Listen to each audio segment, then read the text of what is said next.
It has been a while, ladies and gentlemen, but I am finally here to give you some must watch. I don't want to just give you an up to date anime, actually. I want to give you guys something special. I don't know what's going on here.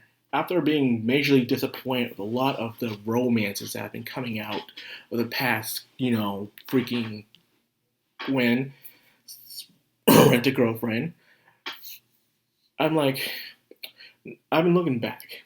In fact, a lot of romance animes haven't been very good. Be honest with you. Okay, but it's still the same thing. Which girl will he pick?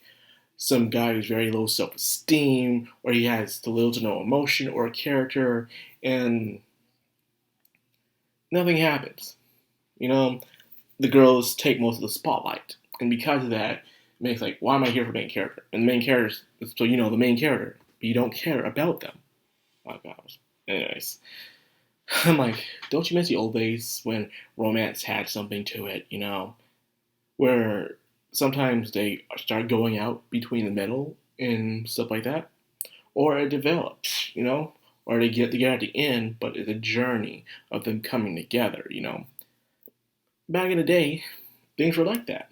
In fact, there was this anime that I should actually look up right now because I should have been to this, but I am stupid. It is called Kodocha, aka Child's Toy. Now, what is Child's Toy, you mean? You want to ask. Child's Toy is a very, very awesome anime that I've watched in the past, and I recently wanted to watch it again to see how it was.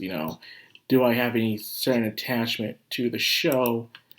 And it's really good. And now looking at the scenario, this baby was made in 1996.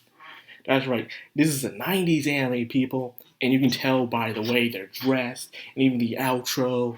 It's amazing. Now, Child's Toy is centered around two main characters. A girl named Sana, who is a child star actor. And she's in commercials, she's extremely popular, she's barely even in school most of the times. Her life is perfect. On the other hand, the other guy named Akito Hayama, a boy who shows little to no emotions, but he is the leader of all the boys in his class, and he's extremely feared. Because of him, the school's in a complete wreck all the time. All the time. And because of this, after Sana finally gets to have school time and actual school life, she's fed up and wants to completely end the reign of Akito. But there's so much more to this anime than meets the eye. It is based off of a book, of course, and the book only has a little over 50 chapters. But this anime takes a span to 102 episodes. Can you believe that?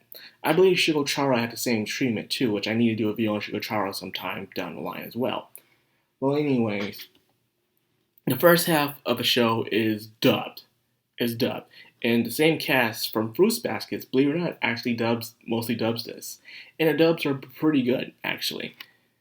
The subs are okay too, because I only say that because only half, and I do mean only half, of the series is dubbed. Now you may ask what happened. I don't know. But I do believe it's probably because the anime itself kind of shifts a lot in the second half.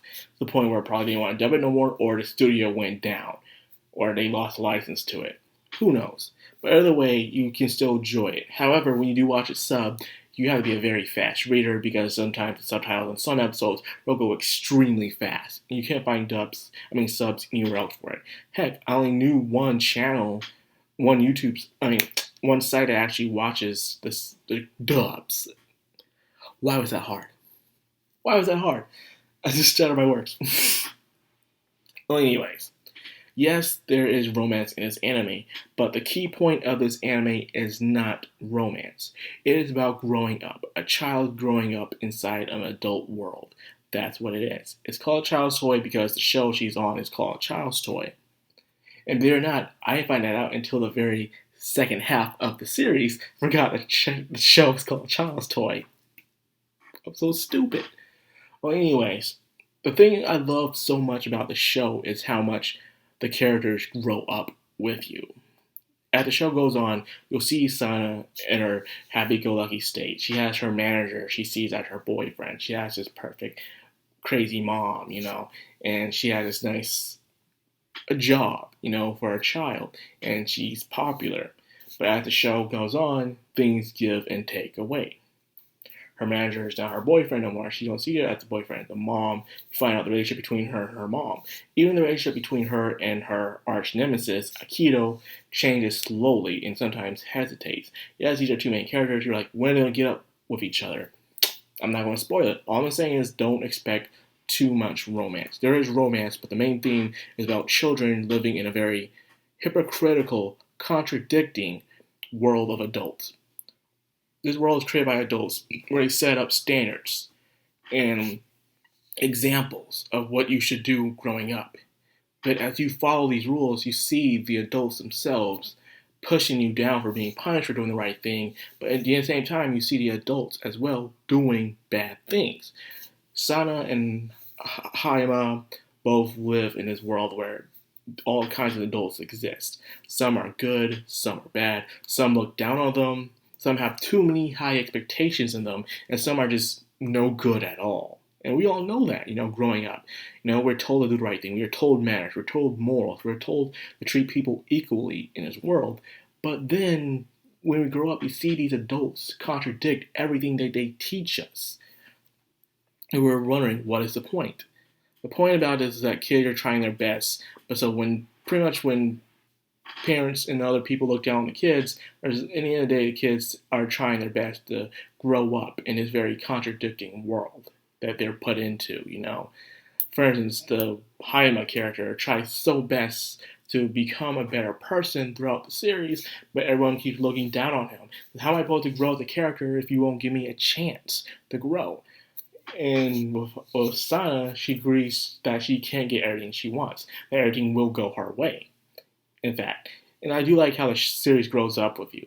For instance, Sana herself grows. In the beginning, she's wearing the ponytails, the two twin tails, and she's always singing and rapping in almost every episode. She's always goofy and stuff.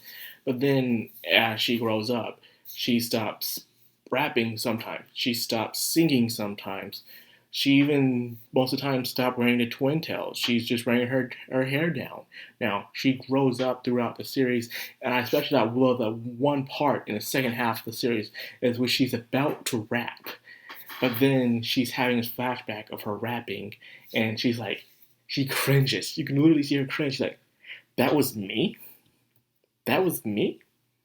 Ugh. She just can't, she's disgusted with herself. Like, I can't believe I did that. And so you can see how this girl, she changes. And of course, Haima also grows up. How he used to be a guy who looks down on people. He's a bully and conqueror. But then as he tries to turn a new leaf, he sees someone going in the same situation, or someone he overlooks, and he now feels bad about the things he does when the trouble is on the other foot. Now he sees himself like, man, I really was a terrible person, and when he sees that the effects of his actions come into place, he starts to feel a bit guilty about it. So that's what I do like about this show a lot. It's really good. So yes, my recommendation as a must-watch is watch Child's Toy, aka Kodocha, because it's good. It's that damn good, people. I love it. It is 102 episodes long, and the only thing I will complain about it is its ending execution. They could have done a better ending. I saw what they did. The last point they're trying to drive home. The only problem was that it mostly evolves around a character that just shows up. You don't care about that character that much. Despite their situation they're going through, you didn't have time to really, grow with them, to develop with them.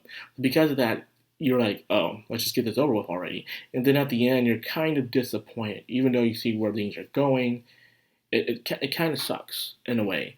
It makes you wish they could have done better with the last 4 episodes of the series. They definitely could have done something, but I feel like they were just wasting time sooner or later. Well, anyways, that's all I got for this. I gotta say, it's definitely a must-watch. If you guys are still at home, not at work or school, or you're doing online classes, and you want to watch a good, long, classy anime of the good old days, watch Kodocha, people. You won't regret it. In fact, I'm going to try to look for more classy 90 animes to recommend you guys. So anyway, stay tuned. I'll probably do one, I don't know when, man, because I'm very busy and swamped. As you can clearly see, I'm not doing any videos. I'm doing like, what, one per week. You probably won't see me until the freaking Friday. I'll see you Friday. But anyways, that's all I got for this video. I'm also thinking about doing Fire Story if I ever get the chance to, if I can or not. We'll see. So if you like what I do, you love my content, like, comment, subscribe, and of course hit that bell icon. This has been Madcrownxox on Anime. Signing out.